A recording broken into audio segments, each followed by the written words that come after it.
भी कहानियाँ ऑनलाइन सुनने के लिए प्लीज़ मेरा चैनल सब्सक्राइब कीजिए। कार्तिक मास में इल्ली गुनिया की कहानी। एक इल्ली थी और एक गुनिया था। कार्तिक का महीना आया, इल्ली बोली, चल भाई गुनिया चल, अपने लोग गंगा नहावे।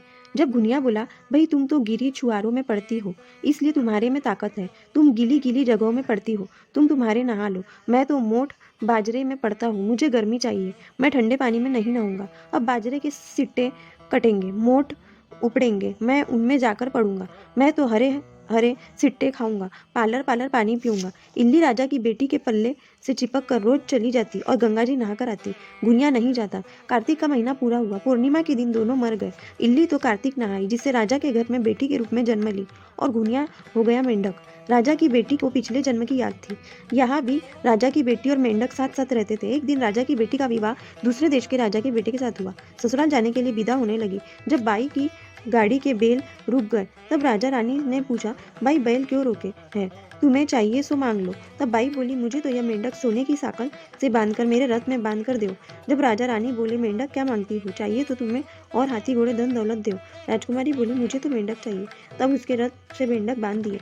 उसके ससुराल में वह खुदक खुदक कर फिरता। वो मॉल में जाती, जब उसको सीढ़ी के नीचे बांधती। रानी नीचे उतरती, तब मेंढक बोलता, रिमक झिमक श्याम सुंदरी, ये बाई थोड़ो पानी डो प्या, पानी डो तो प्याऊ गुनिया, पर तू तो मोड़ बाजरी सु ध्यायो। एक दिन कार्तिक रो नहाई तो ओ जन्म छूट जाई, मैं तो कार्तिक नहाई और राजा के घर जन्म पाई। एक दिन दीवर जिठानिया उसको ऐसे बोलते सुनकर सोचने लगी, राजा रानी परने हैं या जादूगरनी, कामन गारनी लाए हैं। एक दिन राजा को बोली कि आप रानी लाए हो या जादूगरनी। सब लोग मनुष्यों से बातें करते हैं, यह है कि जानवरों से बात करती है। जब राजा बोला, मैं आंखों देखी बात मानूंगा, कानों सुनी बात नहीं मानूंगा, मैं सुनूंगा जब सच्ची मानूंगा। एक दिन छिपकर बैठ गया। रानी महल से नीचे उतरी कि मेंढक रोज जैसे बोला। रानी वह ही जवाब दी। तब राजा कटार लेकर खड़ा हो गया, बोला, सच बोलो, तुम कौन हो, नहीं तो तुम्हें मारूंगा। तुम मेंढक से क्या बातें करती हो, है जैसी बात बताओ।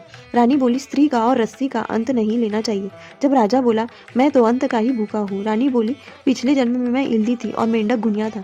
मैं गुनिया को रोज कहती, चलो कार्तिक नहाने, पर वह नहीं आता था। मैं रानी के पल्ले से चिपक कर कार्तिक नहाती। उस पुण्य से मैंने राजा के घर में जन्म लिया और यह मेंढक हुआ, इसलिए पिछले जन्म में कि मैं इसको याद दिलाती हूँ। राजा जी, कार्तिक नहाने के पुण्य से मैं आपके घर में आई और राजपाट करती हूँ।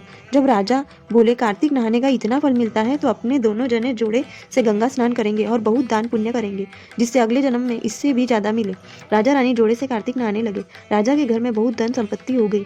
मेंढक को भी साथ में ले जाकर कार्तिक नहलाए, जिससे उसको मनुष्य का जन्म मिला। राजा ने अपनी नगरी में ढिंढोरा पिटवाया दिया कि सब लोग कार्तिक नहा। हे भगवान, जैसे इल्ली गुनिया के पाप काटे वैसे सबके काटना। हे कार्तिक माता, इल्ली को टूटे जैसे सबको टूटना, गुनिया को टूटे वैसे किसी को नहीं टूटना। खोटी की खरी, अधूरी की पूरी करना। Please subscribe to my channel.